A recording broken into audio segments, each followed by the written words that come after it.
Bila Allah berikan rasa ke dalam kehidupan kita adalah satu kenikmatan yang tidak akan bisa terhingga.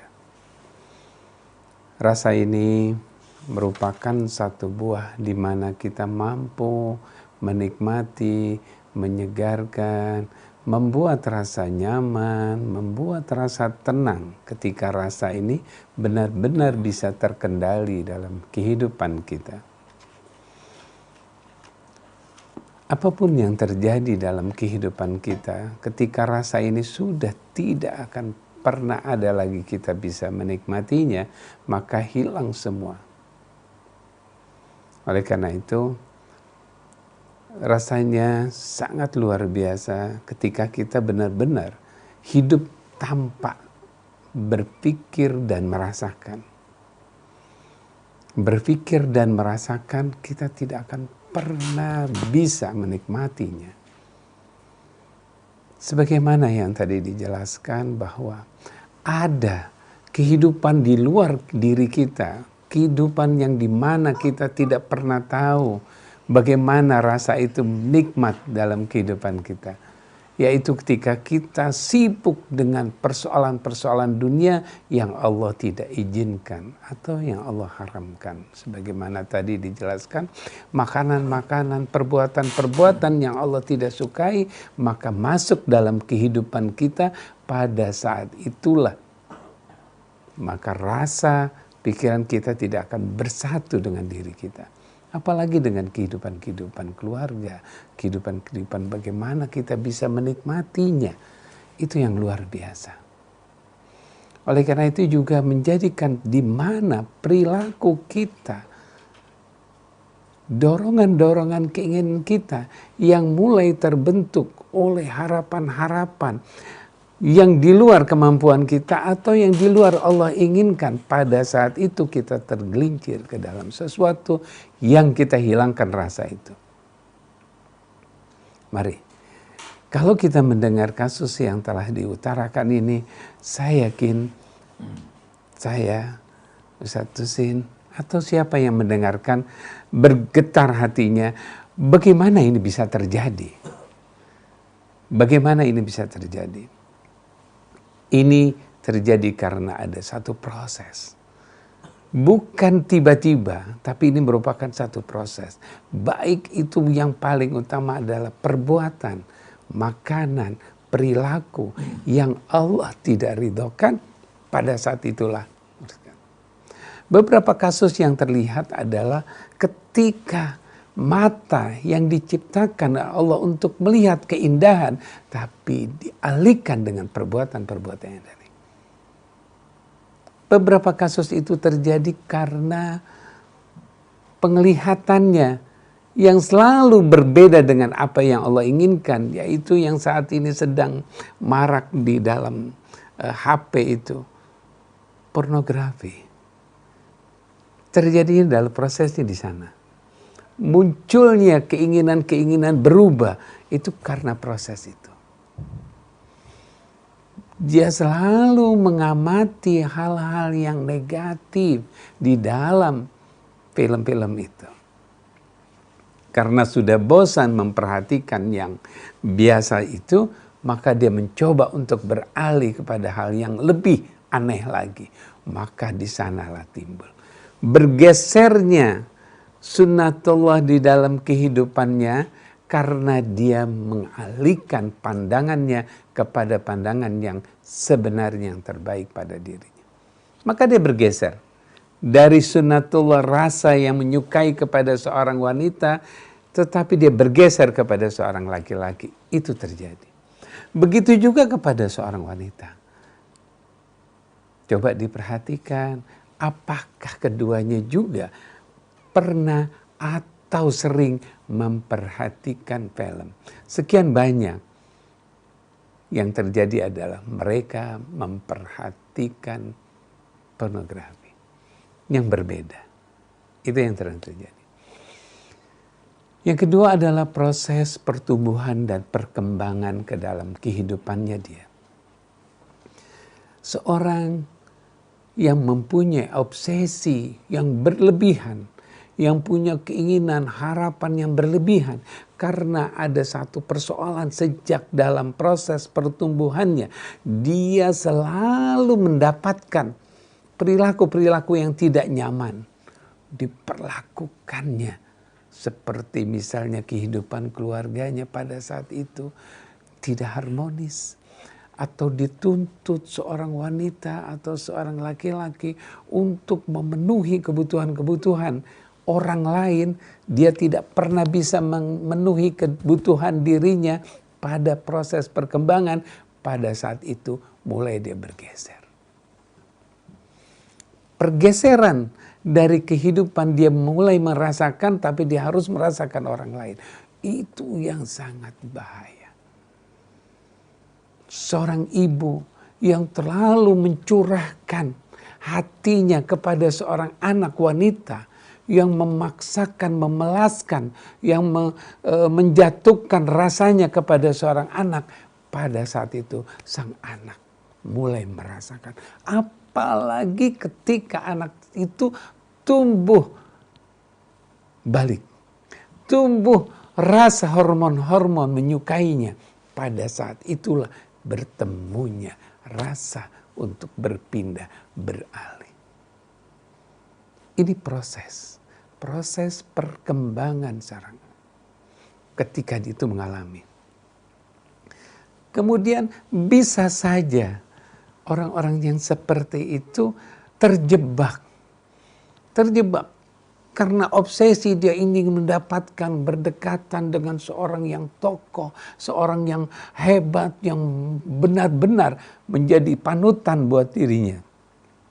Tidak terasa ketika dia berdampingan, berpelukan, mulai merasakan, memperhatikan, dari saat itulah getaran-getaran itu terjadi. Saat getaran itu terjadi, maka muncullah proses itu. Jika proses ini terus-terus tertanam dalam kehidupan seseorang, maka mulailah dia mengalihkan perasaan-perasaan sunatullahnya kepada sesuatu penyimpangan dalam kehidupannya. Dan ini fenomena yang terjadi dalam kehidupan kita. Banyaknya kita ribut dengan pola-pola yang seperti ini. Maka oleh karena itu, apa yang harus kita selesaikan? Sebagaimana tadi Ustaz Husain katakan, segera, karena ini akan terus berjangkit kepada siapapun. Oleh karena itu, segera selesaikan. Ketika memang benar-benar akibatnya oleh perilaku, perbuatan, usaha yang Allah tidak ridhokan, kembali kita seperti Ustaz katakan, istighfar, berdoa, dekatkan pada Allah. Jika memang larinya karena pandangan mata, karena visual yang selalu memperhatikan film-film yang Allah tidak ridhokan itu, mulailah beralih kepada sesuatu yang pandang. Dalam proses kami di konsultan psikologi kita ada beberapa terapi visual yang membuat beralihnya perbuatan-perbuatan yang tidak baik menjadi yang baik. Di antaranya salah satunya seperti yang Ustaz Husain tadi katakan, baca Quran. Kami mengatakan mencoba untuk bagaimana Quran, tulisan Quran ini itu divisualkan ke dalam pikirannya. Teruskan, fokuskan sehingga menggeser pikiran-pikiran yang ada di dalam pikiran negatif tersebut. Itu diantaranya. Bagaimana dia selalu memperhatikan yang indah-indah. Memperhatikan sesuatu yang menyenangkan. Itu adalah pergantian. Maka setiap kali melihat pandangan-pandangan yang menyenangkan, ucapkan kalimat-kalimat thayyibah, kalimat-kalimat subhanallah, Allahu Akbar. Ketika kita melihat sesuatu yang indah, sebutkan kalimat-kalimat subhanallah, tanamkan ke dalam pikiran kita, ke dalam rasa kita, agar benar-benar bahwa pandangan kita berada di dalam diri kita tersebut. Alihkan pandangan kita, insya Allah keinginan, kebutuhan beralihnya kepada sesuatu penyimpangan tersebut akan kembali kepada sunatullah yang Allah ciptakan nyatakan secara fitrah dalam kehidupan kita ini. Jika rasa yang sudah beralih, yuk mulai merasakan sesuatu yang benar-benar Allah berikan secara nikmat. Dari makanan yang kita rasakan karena rasa penyimpangan tersebut tidak pernah menetap, tetapi dia akan mengejar, mendorong untuk dipenuhi. Setelah dipenuhi, dia akan beralih untuk mencari pemenuhan kembali. Tetapi kalau sesuatu yang memang benar-benar menikmati sunnatullah, ketika dia menikmati, dia akan menetap menjadi baru. Oleh karena itu, dari yang sederhana, ketika kita meminum kopi, benar-benar kita rasakan kopi tersebut. Ketika kita makan, rasakan sedapnya makanan tersebut. Ketika kita memandang seorang istri kita, pandanglah istri itu menjadikan satu kenikmatan. Rasakan, munculkan, dorongkan rasa tersebut. Paksakan rasa itu, munculkan rasa itu. Insya Allah sunnatullah itu akan kembali. Tetapi dengan keinginan. Begitu sang istri pun ketika memandang suaminya, perhatikan. Ketika pandangan wanita yang lain muncul, alihkan bahwa ini adalah suami saya. Ini adalah suami saya yang benar-benar itu untuk saya. Fokus pikiran kita kepada hal yang tersebut. Insya Allah kita akan beralih kepada sunnatullah. Bagaimana dengan proses perkembangan yang terlalu seperti itu? Katakan bahwa itu tidak benar. Kita benar-benar fitrah yang dipasangkan bersama. Pasti kita punya pasangan, bukan sejenis. Tetapi makna dari pasangan itu adalah di mana rasa itu akan terbentuk rasa nyaman. Saya yakin. Dan saya sudah mendapatkan berbagai macam. Ketika bersama, gak ada rasa nyaman. Tapi dorongan, semangat untuk melakukan itu ada. Rasa takut, kecewa, kesel, tahu. Pikiran kita tahu. Allah ciptakan kepada setiap manusia itu tahu bahwa ini tidak baik. Ini baik, yakin. Allah menciptakan fujuraha wa taqwaha. Itu adalah benar-benar kenikmatan yang Allah ciptakan ke dalam kehidupan kita. Namun kita singkirkan proses itu. Pada saat melakukan perbuatan penyimpangan, pada saat itu yakin bahwa dirinya tidak nyaman. Dorongan inilah yang menghancurkan. Dorongan inilah yang menyingkirkan rasa-rasa tersebut. Oleh karena itu, kita mencoba untuk benar-benar beralih. Yuk, perhatikan pandangan kita kepada hal-hal yang Allah ridhokan. Rasakan. Perasaan kita ini benar-benar nikmati yang Allah berikan. Yang Allah tidak berikan jangan kita perhatikan. Yang ada pada kita itulah yang kita perhatikan. Jangan memaksakan dorongan tersebut. Sederhanakan rasa kita.